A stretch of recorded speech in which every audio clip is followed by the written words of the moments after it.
Hi, Hope City. It's Phil here. I want to let you know that for the month of May, we are going to be starting conversations about mental health as the next stage of our Recover series. And what's really cool is that these conversations are going to be led by mental health professionals right from our very own church community. We're going to be hearing from April Yuen, we're going to be hearing from Grace Lovu, and from Ed Ng, and also from Tiffany Siong. I've asked them to share from their own reflections and also from their work and from their reflections on Scripture, and also as they kind of look at their experiences over the past year. And so we're going to be talking about grieving and rising out of the pandemic. We're going to be talking about cultivating joy and resilience. We're going to be talking about how meaning shifts when disaster strikes. And we're also going to be talking about burnout and self-care. And we're going to end all of this. With a live panel discussion with our speakers. My hope is that through these conversations, with God's help, we can begin to process how the pandemic has affected us both mentally and emotionally. And I want us to be on a path towards being more whole again. There's no way we can get at replanting our church until we can really begin to recover first. All right, so I'm going to hand our time today over to April. She's going to lead us on a conversation about how we can process the grief that we've experienced during the pandemic. Thank you so much, April. Hello, Hope City. My name is April, and it's just a great pleasure to be asked by Phil to speak to you today. A little bit about myself in case you haven't met me yet. I've been going to Hope City since November 2020, so I got to meet some of you before the pandemic started.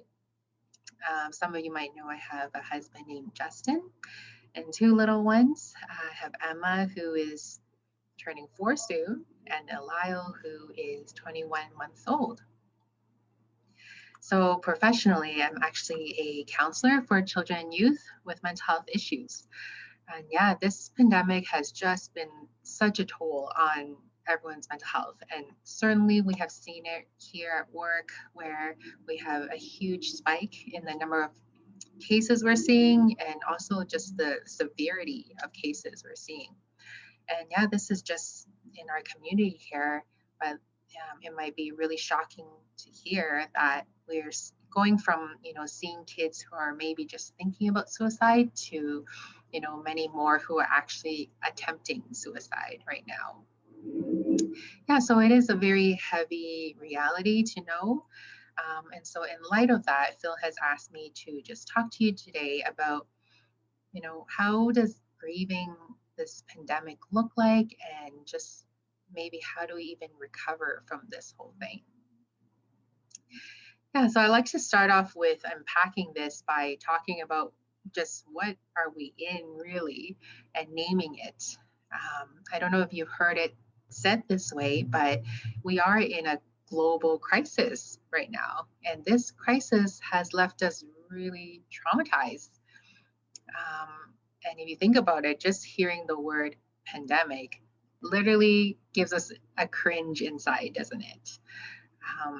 So this has really been a crisis that is unexpected, and it leaves us very helpless and overwhelmed in our capacity to cope. And you can even liken it to, just the feeling you would get if you go through crises like natural disasters. It's that level of, the scope of its impact on us. Yet, unlike natural disaster, this crisis is difficult on another level because really it has no clear end in sight yet. A year into this, we still don't really know when this is going to end. And I think that is probably why it leaves us in this low phase, right? Where we're not exactly sure what we're in. And we're having these feelings of, just fatigue and maybe even numbing out from everything. And this, is a very legitimate feeling right now because there is just no clear end in sight. But yeah, what can we do about that, as we're in this phase? Should we kind of accept that this is the way it is and just hold on until, this is all over and that we can have normal life again, right? So I like to encourage us to think about it that maybe we could, spend some time to actually name what we're going through, the losses we're going through, and that we can learn from it so that we don't have to come out of it, waiting for it to be over, but that even before it's over, we can um, make some sense out of it that makes our lives not the same when we come out of it on the other end. Before I go into the how of figuring this all out, let me ground us on just a passage today. So the passage I picked is Psalm 107, verses 23 to 33. Now, if you look at Psalm 107 as a whole, you'll see this repetitive pattern going on where people are going through different kinds of turmoil like hunger, imprisonment, and there's all this suffering they're going through. And each time they're going through that, they cry out to Lord, they cry out to God, and He saves them from their distress. Now, the verses that I chose is a particular section that I think feels most relevant to what we're going through right now. It's talking about these merchants that are sailing in the seas. And it kind of feels like the way we've been going along, wasn't it? We were, going through our day kind of like the merchants with, business, going about, things we need to do, and suddenly this great wave from God just like crashed into our lives and this pandemic happened where we're feeling very helpless. I like how in the passage it says that for these merchants, their courage melted away and that they're at their wits' end. And to me, that just like this sense of, these merchants feeling high and mighty and suddenly realizing just how insignificant and helpless that they are, and there's this fear and there's this helplessness that they're going through. And so I think, that's really appropriate to maybe what we are going through, isn't it? That we have things that's going on in our days and we feel great about our lives in general. And then this unexpected storm happens where we're put in a very helpless position. And I would say even a humbling position where we're kind of like, we really have no control over a lot of things. And that only God can be the one to calm the storm we're in. I like how at the end of the passage, really, we see that these merchants just have to come to a place where they're like, I can't do it on my own. And they say, we need to cry out to God, and that He was the one who calmed the storms for them. So, with that in mind, I hope that this is what we'll go through as well as we think about this pandemic. First, let's go with naming the storm, the losses, the damage we go through, and then let's cry out to God together to see what He's saying about all that.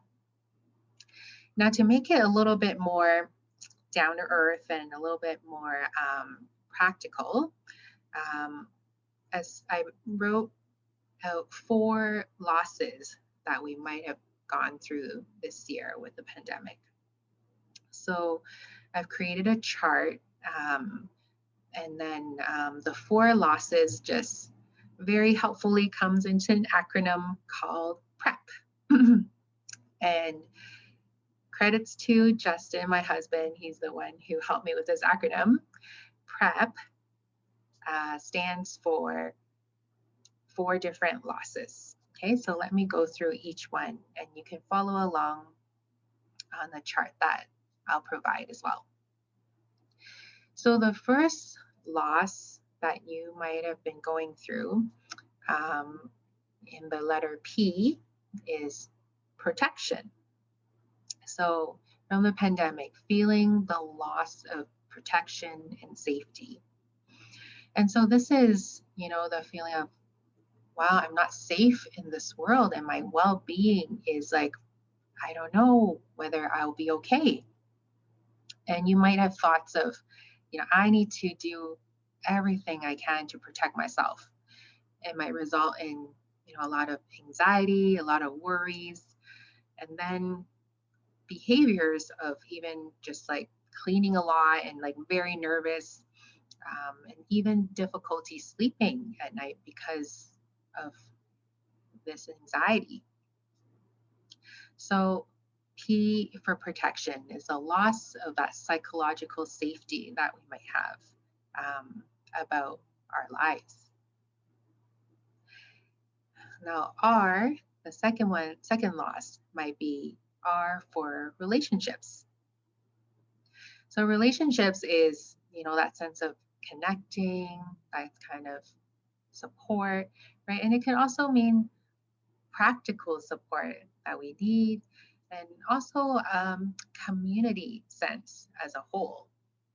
And I think as I think about losing friendships, it might bring us thoughts of like, I don't know who is really there for me anymore. And I don't know how to have meaningful connections anymore with all these things that we usually do to connect. And it might make us feel really lonely, really sad. And behaviorally, you might also become kind of withdrawn, um, because of feeling this way and not sure what to do about it.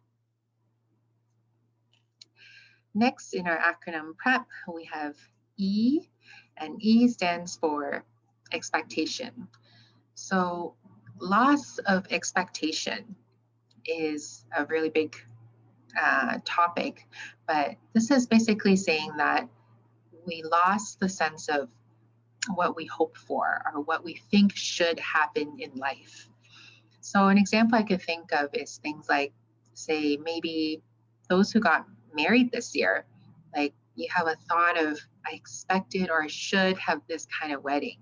And now it's a great loss to not have it the way you think you should. Or for those who have certain expectations of how they should spend their vacation time, right? Or expectations of, hey, how I should perform at my work. And now it's not the way I thought I should be able to do. And so the loss of what we should have or should be like, can create a lot of frustration. And it can also make us kind of maybe irritable or demanding as a result, a possible result. Lastly, the last P in PrEP stands for purpose, so a loss of purpose. And so if you think about loss of purpose, it might involve, say those who lost their work, and it could be a role or a status. So for example, those who may be serving at church, say, a loss of purpose could be losing a certain role you're doing. And so it might lead to thoughts like, my life has been about doing these things. And now that I lost it, I don't really know, who I am anymore. And it can make us feel really demoralized, lost, defeated. And it might lead to behaviors like just being lethargic, unmotivated, and unproductive. All right. So now that we've talked about the four losses, I wanted you to spend some time to pick, one or two that you think evokes the strongest emotion in you. And as you kind of identify the one that's the strongest emotion, from here we kind of want to, go back to being like the merchants in Psalm 107, where we cry out to God about this loss. Now, this would involve actually really setting some time aside, talking to God. And the way I do it is kind of having that quiet space, maybe journaling, maybe walking along, some nature, and actually waiting to hear from him what might be happening about this loss. You want to ask God, why is this so devastating to you? Now, as you talk with God, I also thought there might be three possible responses you get, just to help you out, in case you're having a hard time. But of course, there could be more responses, but these are the three I could think of that is a possible response you might get from God about your loss.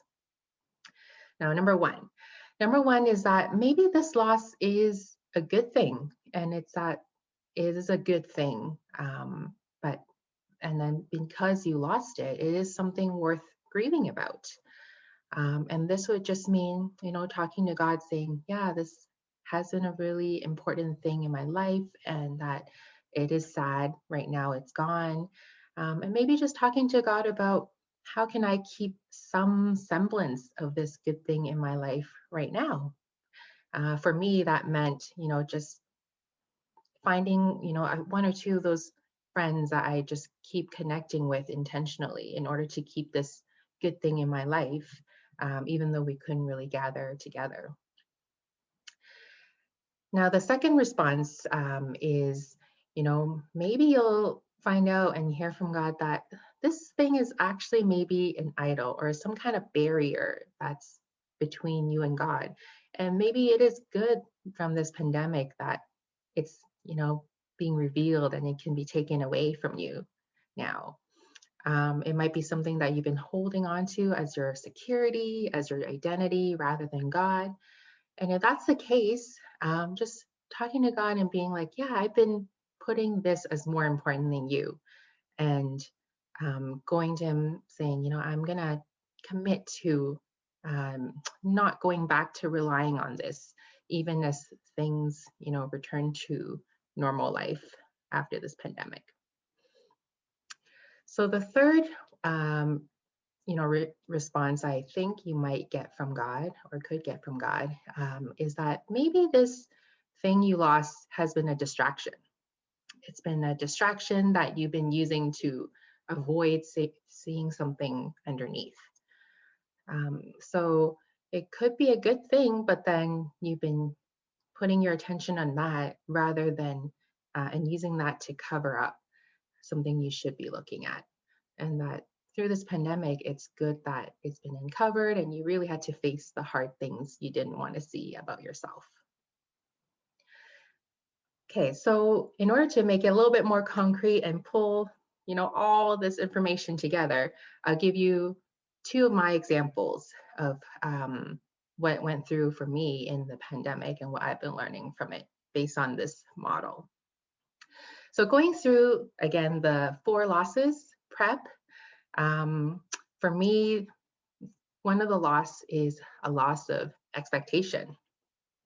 And it took me a while to figure it out exactly, but I realized I have a should, that I should always be competent and like hold my life together. And this pandemic has definitely shaken that up about myself. When it first started, I was still in my mat leave and having to take care of both the kids without, the playground, without all the drop-ins.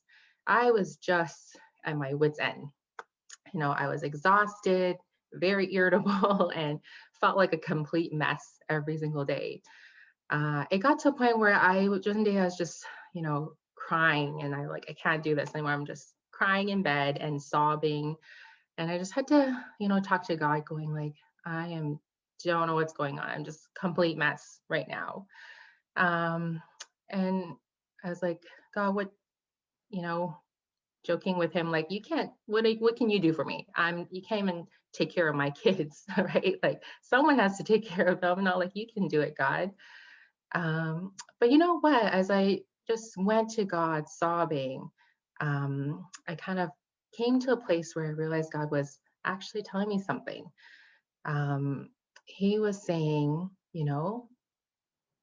that this has been an idol before God, my own wanting to be competent, wanting to hold everything together and be, this great mom, or, just doing things well has been an idol before God.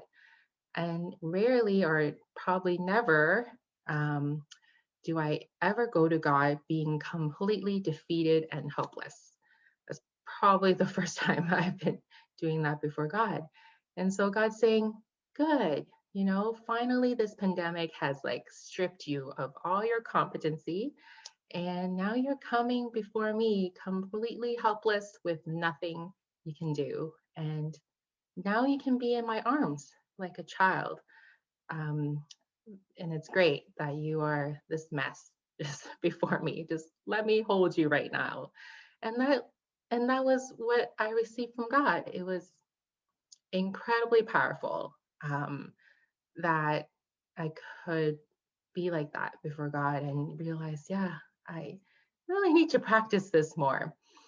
So I think coming out from this pandemic, I want to practice that attitude. I've really learned to practice that attitude of like, yeah, I need to be just more helpless, to really admit I can't do things on my own.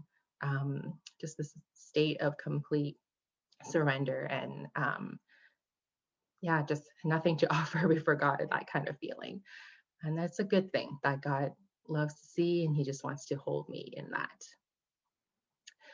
All right, so a second example then is that a second loss I realize is that a loss of relationships.